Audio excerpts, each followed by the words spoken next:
আসসালামু আলাইকুম।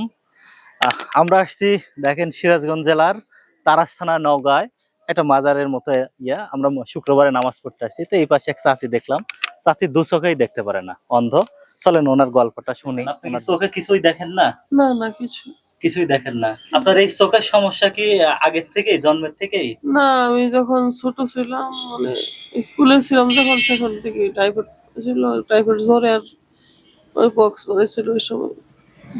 টাইফয়েড জ্বরের পর পক্স ছিল, তারপরে এই সমস্যা। এই যে এইখানে আসেন, আপনার মা বাবা নাই? না না, আমার বাবা নেই। আপনার বাড়ি কোথায়, দেশের বাড়ি কোথায়? সুনামগঞ্জ জেলা, সিলেট বিভাগ। সুনামগঞ্জ জেলা। আপনার এই খাওয়া দাওয়া, বাজার সদাই আপনি যেহেতু চোখে দেখেন না, এগুলা কে করে দেয়? খাওয়া দাওয়া বলতে মনে করেন একজন আসে, কেউ যদি আমাকে দেখে দয়া মায়া হয়, কেউ 50 টাকা, কেউ 20 টাকা, কেউ 10 টাকা, কেউ 100 টাকা দিয়ে যায়। আবার ওইখানেও অনেক সময় দেখা যাচ্ছে কেউ টাকা টুকা নাও পাইলে ওইখানে অনেক মজ্জে সব বা এখানকার একজন লোক এই কটা চাউল টাউল কিনে দেয়, হাট বাজার কিছু দেয় তো খাই, এই আর কি। আচ্ছা আচ্ছা। স্পেশাল এই যে চোখে দেখেন না, মানে আপনি কি সরকারি কোনো প্রতিবন্ধী ভাতা বা এরকম কিছু পান? না না এখন, হ্যাঁ আমার একটা ভাতা ছিল, আমার দেশে ছিলাম যখন, আমি আমার মেলা দিন ধরে দেশে যাইও না, টাকা ওই উঠানো হয় না। আর এখন বলে মাঝে টাকা দিছিল না, এখন বলে আবার দেয় শুনতেছি। আচ্ছা। এই ঈদের পরে চলো দেশে যাবো, দেখে পাইলে তো। এই যে আমরা যে দুনিয়াটা দেখছি, আপনি যে দেখতে পারছেন না, কষ্ট লাগে না আপনার? না এখন কষ্ট লাগে না, আগে হয়তো অনেক সময় খুব কষ্ট পাইতাম বা খুব মানে একটু টেনশন লাগতো যে মানুষ সবাই দেখে সবার এই কিরকম জানি। এখন আর কিছু টেনশন করি না, এখন আল্লাহ ভরসা, যা করছে আল্লাহ খুশি। আমরা যে এই যে রঙিন দুনিয়াটা দেখছি, কিন্তু আপনার দুনিয়া তো অন্ধকার। আল্লাহর কাছে কি আক্ষেপ লাগে না যে আল্লাহ আমাকে তুমি কেন এরকম বানাইছাও? না এখন আর এগুলা করি না।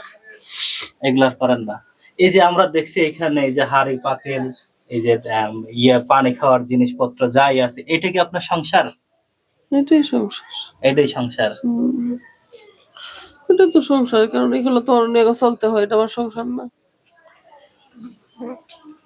যদি এই কেউ যদি না আসে, তাহলে তো আপনার আজকে না খেয়ে থাকতে হবে। এটা আলহামদুলিল্লাহ, এটা মালিকের ইচ্ছা। মানে সবকিছু মিলেই আপনি আল্লাহর কাছে শুকরিয়া আদায় করছেন। হ্যাঁ আলহামদুলিল্লাহ, আল্লাহ যেভাবে আমাকে রাখছে সেভাবে আলহামদুলিল্লাহ। আলহামদুলিল্লাহ এটাই। এই যে আমরা দেখছি এখানে তো জায়গাটা ছোট, রাত্রে কি এখানে ঘুমান? না রাত্রে এখানে ঘুমাই না, তবে আজকে থাকা লাগবে এখানে, ওই কারণ এখানে তো হলো কাজ টাজ করবে বারান্দায়, এই জন্য। ওই বারান্দায় কনস্ট্রাকশনের কাজ হচ্ছে, যার কারণে এখানেই থাকতে হচ্ছে। ওইখানে ছিলাম আগে। আরে জীবন।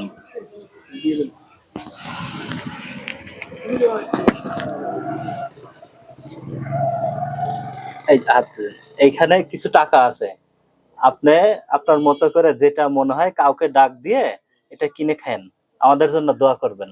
আপনি তো আমাকে দেখতে পারছেন না, আমারও একটা পায়ের সমস্যা, আমার জন্য দোয়া করবেন। আপনি আমার জন্য দোয়া করে দিবেন, হ্যাঁ? আমি যেন এরকম অসহায় মানুষের পাশে দাঁড়াতে পারি।